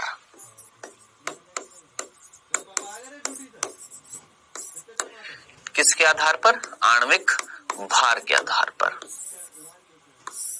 ठीक है, मॉलिक्यूलर वेट के आधार पर। कि भाई देखिए, कुल मिलाकर दो ही चीजें तो काम कर रही थी जेल इलेक्ट्रोफोरेसिस में। करंट चालू किया, डीएनए भागा, किधर की तरफ भागा, पॉजिटिव इलेक्ट्रोड की तरफ। कौन सा जल्दी भागा? जिसका आणविक भार कम होएगा, जो छोटा होएगा, है ना, जिसका जो छोटा होएगा इट मींस उसका आणविक भार कम है। जो पतला होएगा, जो भारी होएगा वो पीछे रह जाएगा, जो पतला होएगा, छोटा होएगा, वो आगे जल्दी भाग जाएगा। बताओ, तो भार और आवेश, इन दोनों के आधार पर हमने जेल इलेक्ट्रोफोरेसिस यंत्र में डीएनए के खंडों को क्या कर दिया, अलग कर दिया, ठीक है। और उनको देखने के लिए हमने डाई कौन सी इस्तेमाल करी थी, याद करिए, इथिडियम ब्रोमाइड, याद करिए, बताया था। कौन सी डाई? इथिडियम ब्रोमाइड, जिसके कारण हम वो जो जेल, याद आ रहा है, मैंने एक वीडियो दिखाया था, उसमें जेल को निकालते हैं, फिर उस जेल को रख देते हैं एक पराबैंगनी स्रोत में। वो पराबैंगनी किरणें जब उस पर पड़ती हैं तो नारंगी रंग के बैंड्स दिखाई देते हैं। वो बैंड किस चीज को बताते हैं? डीएनए को। कि उन बैंड के अंदर क्या थे? डीएनए थे। कुछ पतले बैंड है, कुछ मोटे बैंड है, कुछ पीछे रह गए, कुछ आगे रह गए। उन बैंड्स में क्या है? डीएनए है। ठीक है सर, यहां तक की चीज समझ में आ गई थी, ठीक है, कि हमने यहां पर कुल मिलाकर ये जेल निकाला था। ध्यान से सुनना, ये जेल निकाला था और इस जेल में इधर की तरफ मान लेते हैं आपकी पॉजिटिव इलेक्ट्रोड थी और यहाँ पर नेगेटिव इलेक्ट्रोड जब लगाई थी तो यहाँ पर ये एक बैंड इधर ऐसे मिला, एक ऐसे मिला और एक ऐसे मिला, ठीक है। अब ये बैंड किस चीज को बता रहे हैं? कि यहाँ पर डीएनए है, डीएनए है यहाँ पर, यस डीएनए है, बिल्कुल है। हमने आवेश और आणविक भार के आधार पर क्या कर दिया है बेटा जी? सीधी सी बात है, अलग कर दिया, सेपरेट कर दिया है, ठीक है। चलिए अब आगे क्या करेंगे? अब चौथा चरण क्या है? ये हमारे 3 चरण हो गए थे, अब चौथा चरण क्या था? ध्यान से सुनिएगा, ये हमारे 3 चरण हो गए थे, अब चौथा चरण हम क्या करने वाले हैं? ध्यान से सुनिएगा बेटा। चौथे चरण में ना हम क्या करते हैं, हम एक कैंची लेते हैं। क्या लेते हैं? कैंची लेते हैं। या कैंची लेने से पहले ध्यान से सुनना, हम क्या करते हैं चौथे चरण में, चौथे चरण का भी मैं नाम बताऊंगा लेकिन उससे पहले मैं आपको बता देता हूं। चौथे चरण में हम क्या करते हैं, सबसे पहले इस जेल को गर्म करते हैं। क्या? जेल को गर्म करते हैं। जेल पिघल जाएगा, यस पिघल जाएगा, ठीक है। लेकिन उससे पहले ध्यान से सुनना, आप मुझे बताएं अंदर क्या मिल रहा है? सर डीएनए, सर डीएनए मिल रहा है, हाँ जी डीएनए मिल रहा है। अब आप मुझे बताएं डीएनए की जो दोनों रज्जुएं आपस में जुड़ी हुई हैं, कौन से बंध के द्वारा? आप बोलेंगे सर हाइड्रोजन बंध के द्वारा। मैंने कहा हाँ जी बिल्कुल सही है। आप इस जेल को जब गर्म करेंगे, सॉरी, आप इस जेल को जब गर्म करेंगे, ठीक है, तापमान ज्यादा देते हैं तो वो उच्च तापमान ना, ध्यान से सुनना, वो उच्च तापमान इस हाइड्रोजन बंध को तोड़ देता है। क्या बोला हमने? हमने बेटा जी यहाँ पर जो जेल जो था जिसमें डीएनए के खंडों को पृथक तो कर दिया, अब हम क्या कर रहे हैं? इस जेल को गर्म कर रहे हैं। जेल जब गर्म होएगी तो कहीं ना कहीं जेल तो पिघलेगी, साथ साथ जो डीएनए के खंड होंगे ना, उन डीएनए के खंडों के बीच में जो दो द्विरज्जु की डीएनए, उसके बीच में जो हाइड्रोजन बंध है वो टूट जाएंगे। हाँ जी, बिल्कुल सीधी सी बात है। यस, याद रखना, अगर आप डीएनए को उच्च तापमान देते हो तो डीएनए के हाइड्रोजन बंध टूट जाते हैं। डीएनए कैसा हो जाता है? सर डीएनए तो हो जाएगा एकल रज्जु की। मैंने कहा हाँ जी बिल्कुल, ये डीएनए कैसा हो जाएगा? सर ये तो एकल रज्जु की हो जाएगा। बिल्कुल, क्या तोड़ दिया आपने? हाइड्रोजन बंध। क्या करने से? उच्च तापमान देने से। चलो जी, ठीक है। अब हम चौथे चरण में क्या करते हैं, ध्यान से सुनना। तीसरे चरण में हमने डीएनए के खंडों को सेपरेट कर दिया, अलग कर दिया आणविक भार और आवेश के आधार पर, फिर गर्म करके डीएनए को कैसा कर दिया? एकल रज्जु की कर दिया। अब चौथे चरण में हम करते हैं, ध्यान से सुनना बेटा जी, शब्द ध्यान से सुनना, सदर्न ब्लॉटिंग। Southern blotting. अब आप बोलेंगे सर ये क्या है? सदर्न ब्लॉटिंग क्या है? देखिए, एक वैज्ञानिक था जिसका नाम था एडवर्ड सदर्न।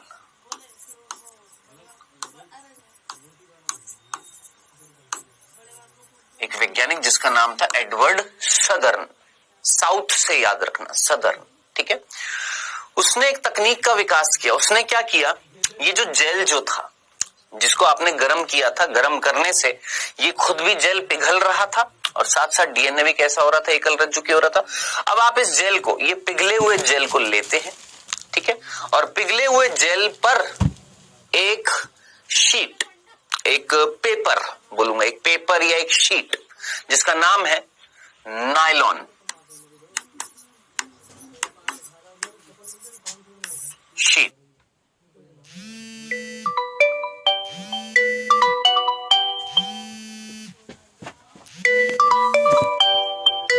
इस तरह की होती है, नायलॉन शीट होती है, ना ही प्रॉपर कागज होता है, ना ही प्रॉपर कपड़ा होता है, मिक्सचर होता है, ठीक है। एक ऐसी नायलॉन शीट ली और नायलॉन शीट पर वो जेल लगा दी, ठीक है।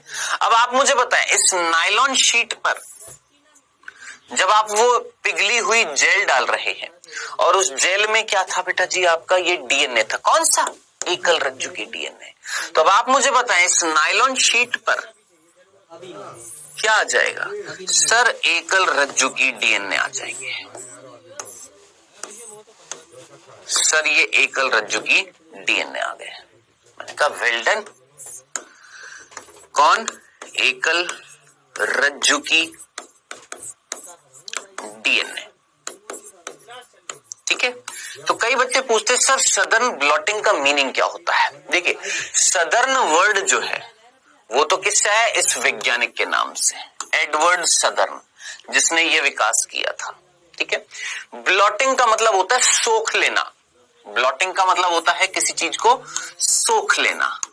अब सीधे सीधे शब्दों में बोलूं, हम जब नहाकर आते हैं तो तौलिए से हम अपने आप को क्या करते हैं? सोख लेते हैं। तौलिया क्या कर लेता है? हमारा जो शरीर पे जो पानी रह जाता है उसको सोख लेता है ना। बस उसी तरीके से ये जो नायलॉन शीट जो थी, ये इस जेल को सोख लेती है। आया समझ में? क्या बोला? ये जो नायलॉन शीट थी ये इस जेल को क्या कर लेगी? सोख लेगी। जेल सोखने के बाद इस शीट पर क्या रह जाएंगे? सोचिए, इमेजिन करें भाई, ये मेरे हाथ में जेल है और ये मेरे हाथ में नायलॉन शीट है। ये जेल पिघल रहा है, इसके अंदर डीएनए है। कैसा है? एकल रज्जु की है। मैंने इसको इसके ऊपर चिपकाया तो इस नायलॉन शीट ने किसको सोख लिया? किसको एब्जॉर्ब कर लिया? जेल को कर लिया, और डीएनए के खंड इसके ऊपर रह गए हैं। बताओ, इतनी सी बात। ये क्या कहला है आपका? सदर्न ब्लॉटिंग खत्म, खल्लास। इतना सही था। तो याद रखना, सदर्न ब्लॉटिंग में हम क्या करते हैं बेटा? वो जो जेल जो था, जिस जेल में आपके डीएनए के खंड मिल रहे थे, लेकिन कैसे मिल रहे थे? एकल रज्जु की। कैसे कर दी एकल रज्जु की? आपने उच्च तापमान दिया था जिससे हाइड्रोजन बंध टूट गए थे, तो डीएनए कैसे मिल रहे थे? एकल रज्जु की मिल रहे थे। आपने ऐसी पिघली हुई जेल, पिघल रही थी, अभी पूर्ण रूप से पिघली नहीं है, उसके ऊपर फट से क्या लगा दिया? नायलॉन शीट लगा लिया। नायलॉन शीट ने ब्लॉट कर लिया। नायलॉन शीट ने क्या कर लिया? ब्लॉट कर लिया, यानी सोख लिया। किसको? जेल को। किसको सोख लिया? जेल को। जेल वो सोख लेगी, एब्जॉर्ब कर लेगी, ठीक है, अवशोषित कर लेगी, ठीक है। और जब करेगी तो जेल तो एब्जॉर्ब कर लिया, अब इस शीट पर क्या रह गए ऊपर? सर डीएनए के एकल रज्जु की खंड रह गए। मैंने कहा जी वेल डन, बहुत बढ़िया। अब क्या करेंगे सर? अब ये था हमारा चौथा चरण। आइए पांचवें चरण की तरफ बढ़ते हैं। पांचवा जो चरण है उसका नाम है संकरण। अब ये बहुत इंपॉर्टेंट है, ये बच्चों को समझ में नहीं आता। के एकल रज्जु की खंड रह गए। मैंने कहा जी वेल डन, बहुत बढ़िया। अब क्या करेंगे सर? अब ये था हमारा चौथा चरण। आइए पांचवें चरण की तरफ बढ़ते हैं। पांचवा जो चरण है उसका नाम है संकरण। अब ये बहुत इंपॉर्टेंट है, ये बच्चों को समझ में नहीं आता। हाइब्रिडाइजेशन। अब ये कई बच्चों को समझ में नहीं आता है, तो गौर से सुनिएगा बेटा जी, ध्यान से सुनना। यहां तक चरण समझ में आ गया। ये नायलॉन शीट पर अब आपके क्या मिल रहे हैं सर? इस नायलॉन शीट पर डीएनए के खंड मिल रहे हैं। कैसे मिल रहे हैं? एकल रज्जु की। मैंने कहा जी बहुत बढ़िया। इस तरीके से चलो जी, मिल रहे हैं? ठीक है सर, मिल रहे हैं। अब हम पांचवा जो चरण है जिसका नाम है संकरण, ये समझने से पहले कृपया करके मेरी बातों को गौर से सुनिएगा। देखिए ये संकरण समझने से पहले आप मुझे बताएं, क्या हम लोग मनुष्य जाति बहुत ज्यादा विकास कर चुकी है? यस, कर रही है, आगे भी करेगी और करा भी है। विकास करा भी है, कर भी रही है और करती भी रहेगी। ठीक है। हमने, अगर मैं बात करूं लगभग 1990 तक की बात करूं, तो हम कहीं ना कहीं, मनुष्य कहीं ना कहीं इतना काबिल हो गया था। 1990 तक की मैं बात कर रहा हूं। मनुष्य इतना, 1990 नहीं, उससे पहले की बात कर रहा हूं, 1984 तक की मैं बात कर रहा हूं, क्योंकि ये तकनीक है आपका डीएनए फिंगरप्रिंटिंग 1984 में विकसित की जा चुकी थी। हम इतने विकासशील हो चुके थे 1984 में। कौन? एलेक्स जेफरी टाइप के लोग। ठीक है। उन्होंने क्या किया? उनसे पहले वैज्ञानिकों ने क्या किया था? खुद मनुष्य ने डीएनए का निर्माण कर रखा है। सोचिए, हम मनुष्य किसका निर्माण कर चुके थे? कृत्रिम डीएनए का निर्माण कर चुके थे। यानी साइंटिस्ट ने डीएनए का निर्माण किया। ठीक है। अब मान लो कैसे डीएनए का, ये देखिए, ये डीएनए का हमने निर्माण किया है। ये डीएनए एकल रज्जु की है। कैसा है? छोटा एकल रज्जु की। ध्यान से सुनना बेटा, छोटा एकल रज्जु की डीएनए है। क्या है बाबू? छोटा एकल रज्जु की डीएनए। छोटा एकल रज्जु की डीएनए है। ठीक है। और इस छोटे एकल रज्जु की डीएनए पे हमने, ध्यान से सुनना, ये जो हमने बनाया है, ये हमने अपनी सुविधा अनुसार बनाया है। ये जो कृत्रिम डीएनए का निर्माण किया है ना, ये हमने अपनी सुविधा के लिए किया है। अब आप बोलेंगे अपनी सुविधा के लिए मतलब? ध्यान से सुनना, अपनी सुविधा के लिए मतलब, ध्यान से देखिएगा, मैंने इस डीएनए पर ध्यान से देखिएगा, ए टी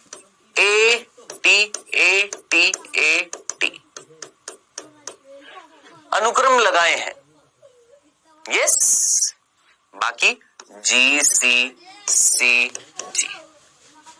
जरा सोचिए, क्या मैंने मतलब इन द सेंस ह्यूमंस ने, मनुष्य ने, वैज्ञानिकों ने छोटे एकल रज्जु की डीएनए बनाए? हाँ जी बनाए। ये डीएनए है। यस, डीएनए है। कैसा है? एकल रज्जु की। कैसा है? छोटा है। ठीक है।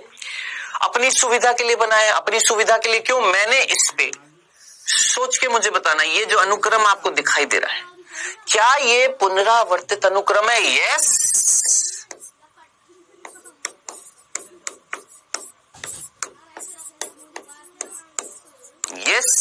कैसा अनुक्रम है? पुनरावर्तित। देख लो, 80 80 80 80 बार बार रिपीट हो रहा है। यस, बिल्कुल रिपीट हो रहा है। ऐसे छोटे छोटे लाखों करोड़ों छोटे छोटे एकल रज्जु के डीएनए हमने बनाए हैं। ऐसे, ध्यान से सुनना, ऐसे छोटे छोटे एकल रज्जु की जो डीएनए जो हमने बनाए हैं, क्यों बनाया अभी बताऊंगा। बनाए हैं अपनी सुविधा के लिए, जिनमें क्या मिल रहा है, पुनरावर्तित अनुक्रम मिल रहा है, रिपीटेटिव अनुक्रम मिल रहा है। इनको हमने नाम दिया है प्रोब। याद रखना, इनको हमने नाम दिया है प्रोब।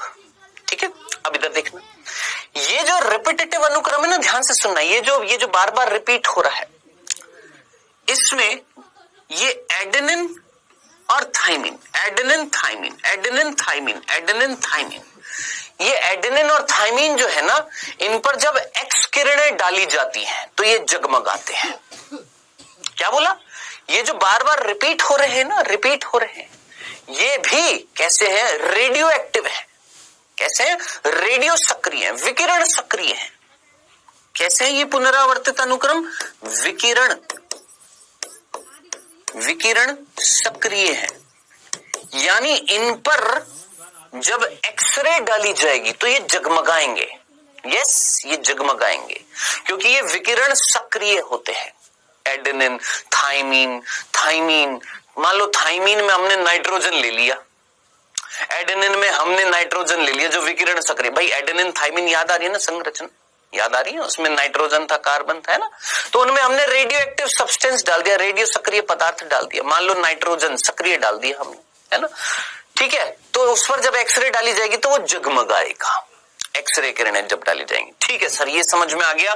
तो कुल मिलाकर ये वाली चीज कई बच्चों को समझ में नहीं आती है, फिर से मैं दोहरा रहा हूं, वापस से दोहरा रहा हूं ताकि समझ में आए। देखिएगा, अभी ये नहीं पढ़ा हमने संकरण क्या होता है, ये भी चरण में आपको बताऊंगा, लेकिन उससे पहले मैंने आपको बताया कि हम इतना विकास कर चुके थे 1984 में कि हमने कृत्रिम डीएनए का निर्माण किया। कृत्रिम का मतलब आर्टिफिशियल, जो मनुष्य द्वारा निर्मित होता है। हमने डीएनए बनाया। कैसा डीएनए बनाया? हमने छोटे छोटे डीएनए बनाए, लेकिन कैसे? एकल रज्जु की, एकल रज्जु की, द्विरज्जु की नहीं, एकल रज्जु की बना लिए। ठीक है, अब इन्हें एकल रज्जु की डीएनए में हमने अपनी सुविधा अनुसार हमने इनमें पुनरावर्तित अनुक्रम डाले अपने अनुसार, कि मान लो यहां पर ये कितना लंबा है, जरा सोचिए, AT AT AT AT, यानी यहां पर ये 8 नाइट्रोजन क्षार का, ये 8 नाइट्रोजन क्षार का ये पुनरावर्तित अनुक्रम है या नहीं है, है ना। लंबाई कितनी है इसकी? 8 नाइट्रोजन क्षार से बना हुआ।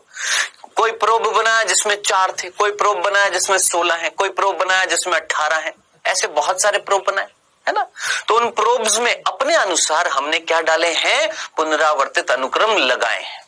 अब वो बनाने की प्रक्रिया आपसे कोई नहीं पूछेगा कि प्रोब कैसे बनाया जाता है, नहीं, डायरेक्टली हमें याद रखना है कि प्रोब क्या था। याद रखना, प्रोब क्या थे? छोटे एकल रज्जु की डीएनए जिनमें पुनरावर्तित अनुक्रम मिल रहा है और ये विकिरण सक्रिय है। इन पर अगर विकिरण यानी किरणें डाली जाएंगी, एक्सरे किरणें डाली जाएंगी तो ये ग्लो करेंगे, ये जगमगाएंगे। ठीक है सर, ये समझ में आ गया। अब ये हमने अपनी सुविधा के लिए बनाए थे। अब हाँ, आप बोलेंगे सर सुविधा के लिए क्यों बनाया? अब देखना, इधर देखना, इससे पहले वाले चरण में आपके पास क्या था? सोचिए सर, ये नायलॉन की शीट थी। ठीक है, इस नायलॉन की शीट पर क्या था? सर डीएनए था। कैसा था? एकल रज्जु की था। किसका डीएनए था? ये पढ़ते पढ़ते यही भूल जाते, किसका डीएनए था? सर ये डीएनए, ये डीएनए, ये डीएनए, ये डीएनए, ये जो डीएनए है, ये डीएनए हमारे यहां से निकाला गया है। जो हमारे पास नमूना आया था बालों का, उस बालों में से डीएनए जो विलगित करके काट के इलेक्ट्रोफोरेसिस में खंडों को, जो अनुषंगी डीएनए था, अनुषंगी डीएनए, उसको काट के उसके टुकड़े करके उनके खंडों को अलग कर दिया था। अलग करने के बाद एकल रज्जु की बना दिया था और एकल रज्जु की वो डीएनए यहां पर है, खत्म। अब मैं क्या कराने वाला हूं, ध्यान से देखिएगा। इस 5वें चरण में, संकरण में मैं क्या कराने वाला हूं, देखिएगा। पहली बात तो संकरण का मतलब क्या होता है? चीजों को जोड़ना। याद रखना, संकरण का मतलब क्या होता है? किसी दो चीजों को जोड़ना, दो के बीच में पारस्परिक क्रिया कराना, क्या कहलाता है? संकरण। ठीक है, अब इधर देखिएगा, ध्यान से देखिएगा। चौथे चरण में हमारे पास ये नायलॉन की शीट थी। क्या थी? नायलॉन की शीट थी।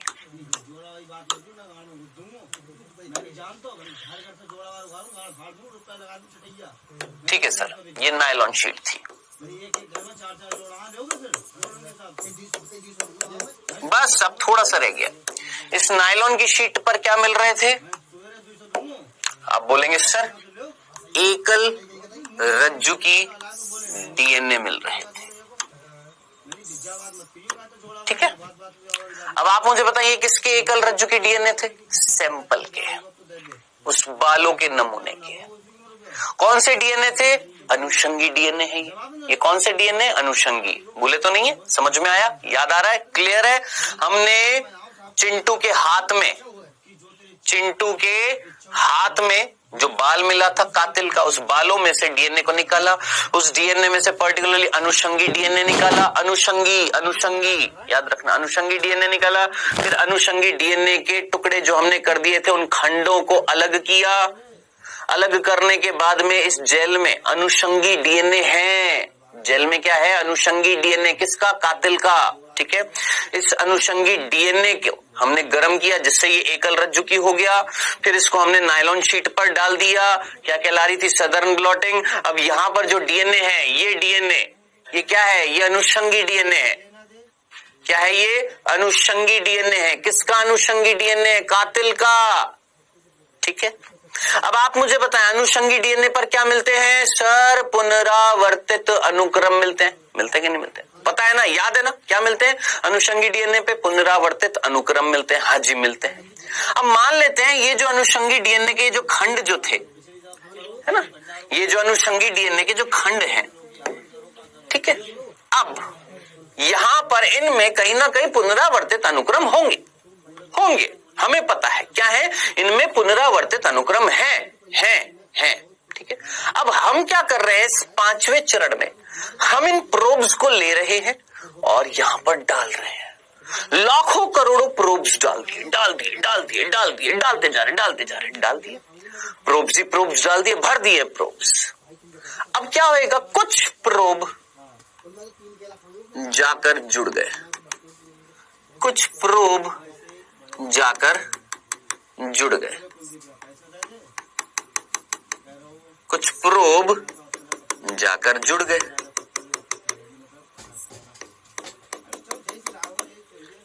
अब ये जो मैंने काला काला दिखाया ये कौन है? प्रोब है। प्रोब क्या था? बड़े आराम से तसल्ली से बता दिए, कई बच्चों को समझ में नहीं आता है, फिर बता रहा हूं। प्रोब क्या थे? एकल रज्जु की डीएनए जो हमने बनाए हैं, जिन पर क्या मिल रहे हैं? पुनरावर्तित अनुक्रम मिल रहे हैं, हमने लगाए हैं। यस, हमने बनाए हैं तो हम ही तो डालेंगे ना इनमें पुनरावर्तित डीएनए। पुनरावर्तित अनुक्रम जो है हम अपने अनुसार लगा रहे हैं। मान लो 8 का लगा दिया, कोई और प्रोब में मान लो 10 नाइट्रोजन क्षार बार बार रिपीट हो रहे थे, किसी में 12 रिपीट हो रहे, किसी में 15 रिपीट हो रहे, कर दिया।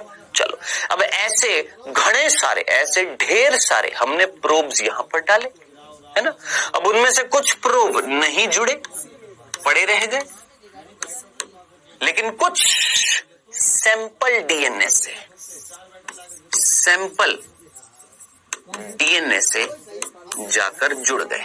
अब आप अपनी अक्ल लड़ाओ और सोच समझकर मुझे बताओ, प्रोब में क्या मिल रहा था?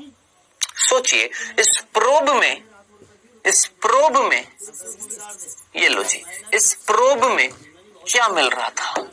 सर इस प्रोब में पुनरावर्तित अनुक्रम था। बस, अब ठीक है, इस प्रोब में पुनरावर्तित अनुक्रम था।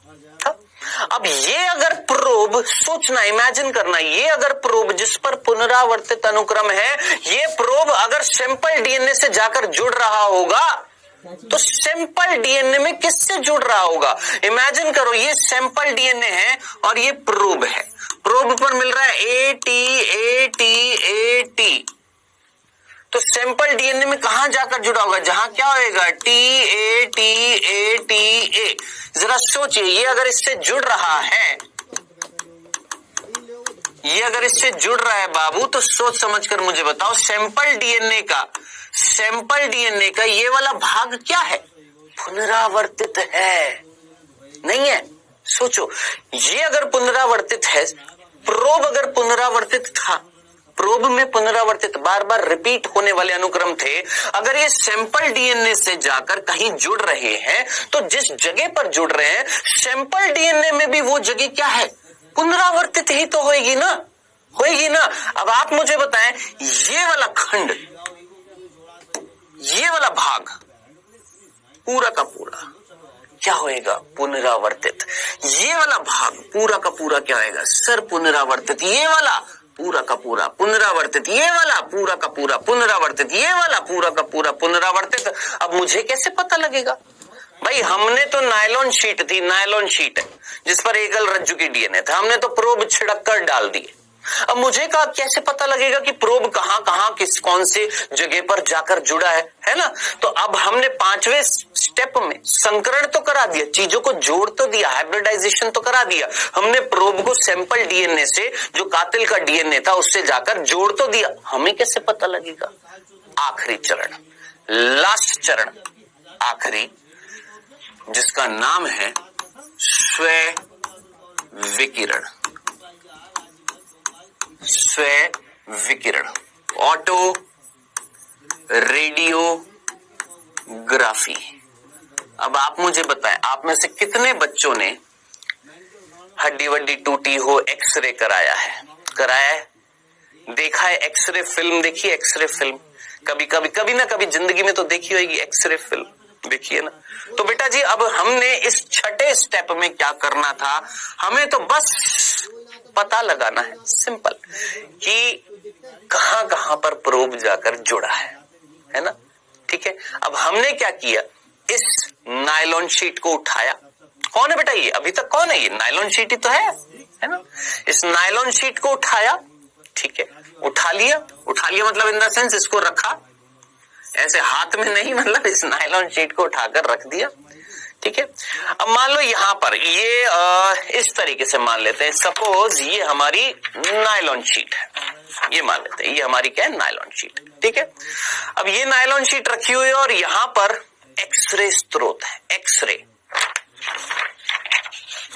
ये नायलॉन शीट थी और यहां पर मान लेते हैं ये एक्सरे स्रोत था।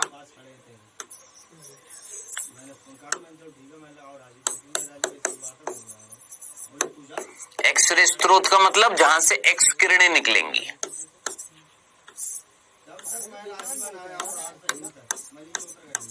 निकली कौन, एक्स किरणें टकराएंगी, टकराई किससे, नायलॉन शीट से, टकराकर पीछे जाएंगी और पीछे जाकर एक्सरे फिल्म होगी, एक्सरे फिल्म होती है, काले रंग की आपने देखी होगी। ठीक है, अब आप जानते हैं एक्सरे फिल्म पर क्या होता है, जब हड्डी टूटती है तो क्या होता है, हम कहते हैं कि सब एक्सरे कराओ, क्या होता है, मान लो मैंने अपना हाथ यहां पर रख दिया, यहां से एक्सरे किरणें आई, टकराई, टकराकर वो छपेंगी किस पे, एक्सरे फिल्म पर। तो क्या होता है कि एक्सरे किरणें टकराती हैं और पीछे जाकर छप जाती हैं। अब यहां पर जब पीछे जाकर छपती है तो कौन सी चीज छपती है, हमारी हड्डियां। क्यों, क्योंकि हड्डियां उनको अवशोषित कर लेती है एक्सरे किरणों को। सोचिए यहां से एक्सरे किरणें आएगी और पीछे जा रही है, ठीक है, और पीछे जाकर कहां, पीछे जाकर छप रही है, पीछे जाकर प्रिंट हो रही है।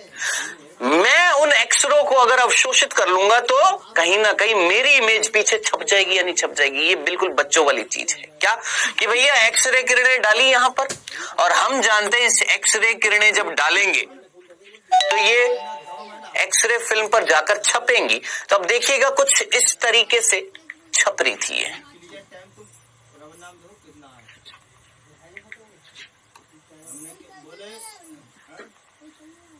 इस तरीके से मुझे बैंड मिल रहे थे।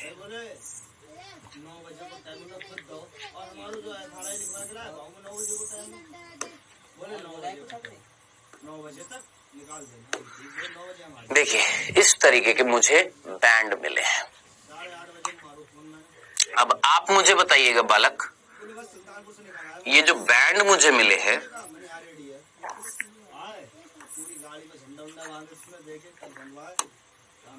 ये किस चीज को दर्शा रहे हैं, सोच समझकर मुझे बताइएगा।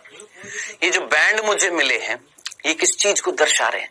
सर यहां पर जब टकराई एक्स किरणें, टकराकर पीछे छपी, छपने के बाद मैंने आपको बोला था कि यहां पर जो प्रोब है वो प्रोब कैसे हैं? विकिरण सक्रिय हैं, यानी जगमगाते हैं, ग्लो करते हैं अगर इन पर किरणें डाली जाएंगी। अब जरा सोचिए, प्रोब जहां जहां जुड़ेगा, जुड़ गया, यहां पर जुड़ा था, यस सर, यहां पर जुड़ा था, यहां जुड़ा था, यहां जुड़ा था, यहां जुड़ा था, यहां जुड़ा था, यहां जुड़ा था, यहां जुड़ा था, यानी सैंपल डीएनए के पुनरावर्तित अनुक्रम से ही तो जुड़ेगा। अब तो समझ में आ गया होगा भैया, प्रोब जब पुनरावर्तित से बना हुआ है तो प्रोब अगर जुड़ रहा है किससे? सैंपल डीएनए के अनुक्रम से, तो वो सैंपल डीएनए का अनुक्रम भी क्या है? पुनरावर्तित ही तो है भाई। एटी किससे जुड़ रहा है? टी से जुड़ रहा है, तो टी क्या है? पुनरावर्तित है कि नहीं है? सिंपल सा था। तो अब आप मुझे बताएं, ये प्रोब जहां जहां जुड़ेगा सैंपल डीएनए से, सैंपल डीएनए में वो क्या है? पुनरावर्तित अनुक्रम है।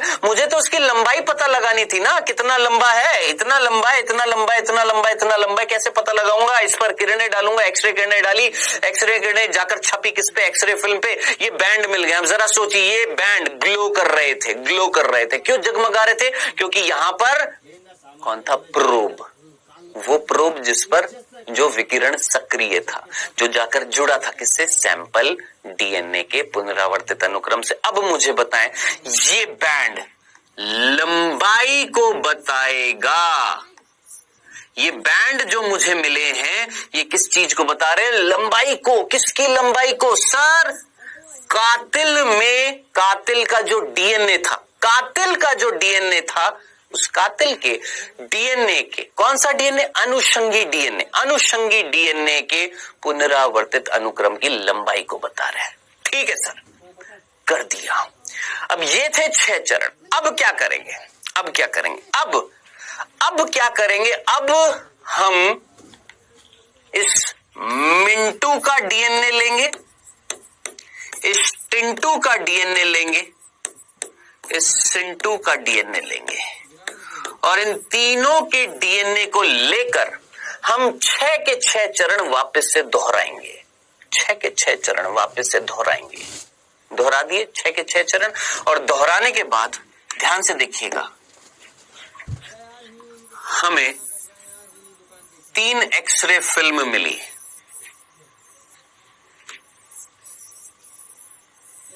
किस किस की?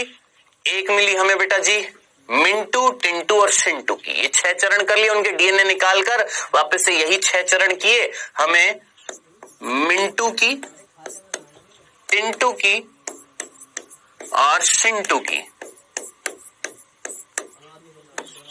क्या मिली?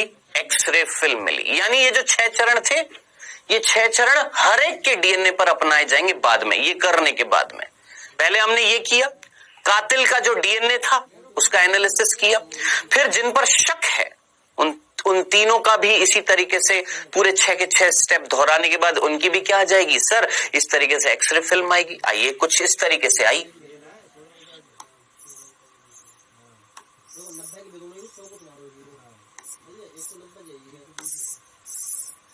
ये मिंटू की आई, ये हमारे टिंटू की आई,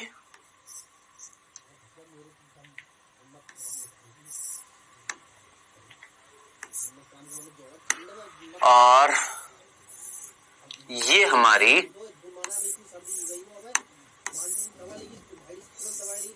सिंटू की आई। ठीक है, अब बेटा जी इतना तो आप समझदार हैं, समझ गए होंगे इन एक्सरे फिल्म का जब निरीक्षण किया जाएगा,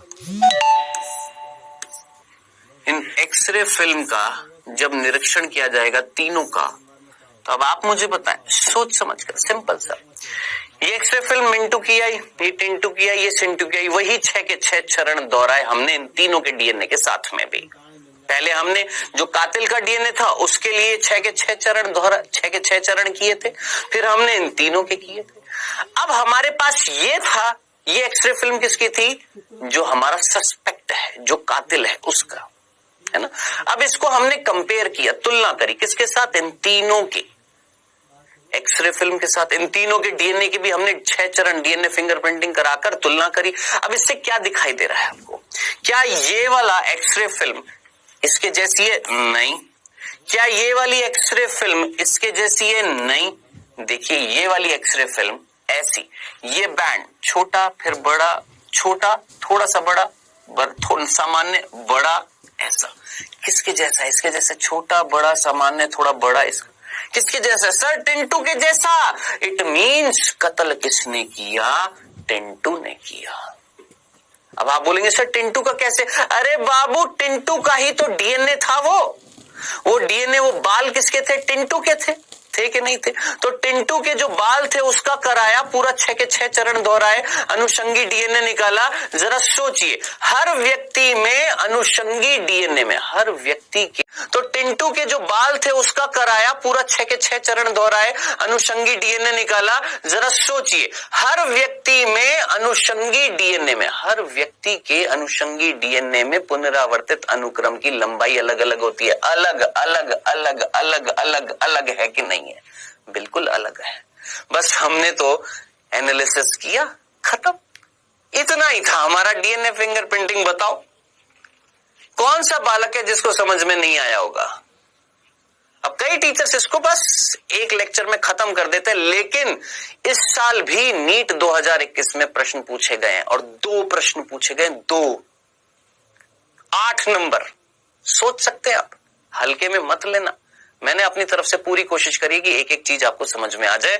तो ये था बेटा जी डीएनए फिंगरप्रिंटिंग, जिससे कातिल का हमने पता लगा लिया है। आई होप आपको ये पूरा का पूरा डीएनए फिंगरप्रिंटिंग अब जाकर आपको समझ में आ गया होगा। ठीक है, चलिए जी, अभी समय हुआ बेटा जी आपके क्विज का। पहला प्रश्न आपकी स्क्रीन पर आता हुआ फर्स्ट। अनुषंगी डीएनए दर्शाता है अधिकतम बहुरूपता, न्यूनतम बहुरूपता, कोई बहुरूपता नहीं, या उपरोक्त में से कोई नहीं। नीट 2019 का ये प्रश्न है। करिए, अनुषंगी डीएनए दर्शाता है, क्या दर्शाता है? अधिकतम बहुरूपता, न्यूनतम बहुरूपता, कोई बहुरूपता नहीं, या उपरोक्त में से कुछ नहीं। अनुषंगी डीएनए मेरे अंदर, आप सभी के अंदर क्या दर्शाता है?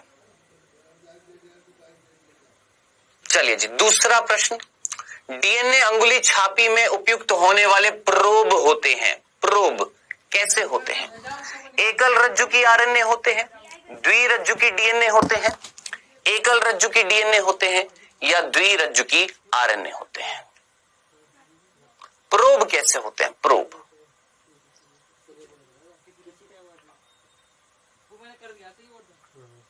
समय वो समाप्त। आइए डिस्कस करते बेटा। पहला प्रश्न था अनुषंगी डीएनए दर्शाता। अरे बाबा, डीएनए फिंगरप्रिंटिंग में लिया ही क्या जा रहा था? अनुषंगी डीएनए, जो क्या दर्शा रहा था? मेरे अंदर, आप सभी के अंदर, हम सब के अंदर बहुत सारे रूप दर्शा रहा है, यानी अधिकतम बहुरूपता दर्शाता है। बहुरूपता इन द सेंस लंबाई की बहुरूपता। मेरे अंदर अनुषंगी डीएनए में पुनरावर्तित अनुक्रम जो होंगे उनकी लंबाई किसी और में अलग, किसी और में अलग, हर व्यक्ति में अलग अलग लंबाई के रूप मिलेंगे, यानी बहुरूपता मिलेगी। डन। दूसरा, डीएनए अंगुली छापी में जो प्रोब इस्तेमाल कर रहे थे वो प्रोब क्या थे? याद करिए, अभी अभी बताया था, एकल रज्जु की डीएनए। आरएनए नहीं रे, डीएनए। एकल रज्जु की आरएनए प्राइमर जो था वो तो हमने कहीं प्रतिकृति में लगाया था, भूले तो नहीं है ना? याद है ना? तो एकल रज्जु की डीएनए क्या था बेटा जी? प्रोब था, जो इस्तेमाल किया था डीएनए फिंगरप्रिंटिंग में। इसी के साथ जय हो प्रभु, हमने खत्म किया है ये चैप्टर। बड़ा था, मैं बिल्कुल मानता हूं, लेकिन मोस्ट इंपॉर्टेंट चैप्टर था। यही बोलूंगा कि भैया आप सभी बहुत हिम्मत वाले हैं कि मुझे इतने दिनों से झेल रहे हैं, इतने दिनों से झेला, इस चैप्टर को समझा। आप सभी का बहुत बहुत धन्यवाद। लेकिन बाबू, अभी इस चैप्टर के ना मुख्य प्रश्न और रह गए हैं। एक लेक्चर में वो मुख्य प्रश्न भी, और एक काम करूंगा, प्रीवियस ईयर क्वेश्चन भी करा दूंगा जो नीट में आए हुए हैं। नीट की भी तैयारी, बोर्ड की भी तैयारी। बताओ, डनाडन डन। तो नेक्स्ट लेक्चर में जब हम मिलेंगे तो क्या करेंगे? मुख्य प्रश्नों की बात करेंगे, यानी मुख्य प्रश्न में आपके थ्योरेटिकल भी आ जाएंगे जो बोर्ड में आते हैं, जो हमारी बुक्स में प्रश्न दिए गए हैं उसके आंसर ले आऊंगा, आंसर उतार लीजिएगा, ठीक है, और प्रीवियस ईयर क्वेश्चन भी करा दूंगा, ठीक है। तो मिलेंगे बेटा जी नेक्स्ट लेक्चर में। Bye bye, take care.